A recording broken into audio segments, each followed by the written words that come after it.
Soon to a supermarket car park near you. This is the new Citroen C4 Picasso. Citroen makes more people carriers than anybody else. So you'd better get used to that face, and fast.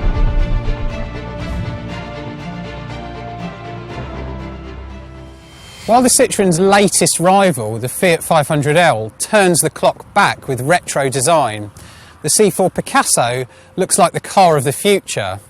Check out these windows which wrap around the whole top half of the car, the windscreen which stretches back into the roof, and these bold LED eyebrows above the headlights. Oh, it's just a regular diesel engine. I was hoping for something more space age.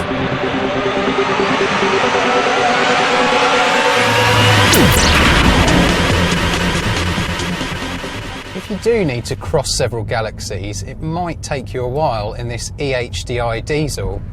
It's got a fairly modest 115 brake horsepower, so 0 to 60 takes about 12 seconds, and you'll need to shift down at the first sight of a hill. Fuel economy is where the Picasso excels. Citroen claims more than 70 miles per gallon, and CO2 emissions of 105 grams per kilometre mean annual car tax costs less than half a tank of fuel. We don't take claimed figures for granted though. Click here to see how the previous Picasso fared in our more realistic fuel economy tests. So, it's no rocket ship then, but it is fairly refined, even at motorway speeds. You won't get any complaints from the back about the noise.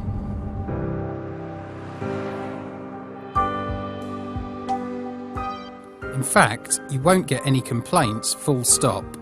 The C4 Picasso is perfect for passengers. There are 3 proper seats in the back, so if you've just had triplets, you could fit 3 child car seats side by side. All 3 seats slide forward, giving up to 630 litres of luggage space, according to Citroën, or nearly 3 times that if you fold the seats flat. There are some clever design touches around the car, such as this boot light that unclips and turns into a torch. There's some pretty radical design in here too. The dashboard's split into 2 screens. This upper one displays all your driving info, like your speedometer, fuel gauge and sat-nav directions.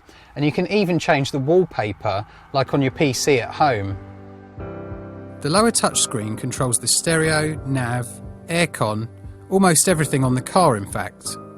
But while it looks cool, having to navigate all those submenus is more complicated than just pressing a physical button. Or maybe I'm just being old-fashioned. The Ford C-Max proved that even people carriers can be fun to drive. Sadly, that isn't the case with the Picasso. The steering's very light and it doesn't offer that much feedback. And it wallows a bit around corners where the Ford just grips and goes. Does that matter? Not really. This is a car built for comfort, not speed, and its soft suspension copes with potholes and bumps very well.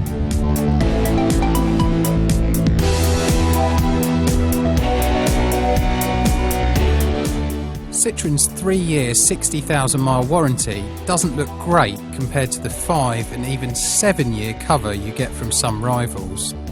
Click the link to find out how Citroen was rated for reliability in the latest Which Car survey.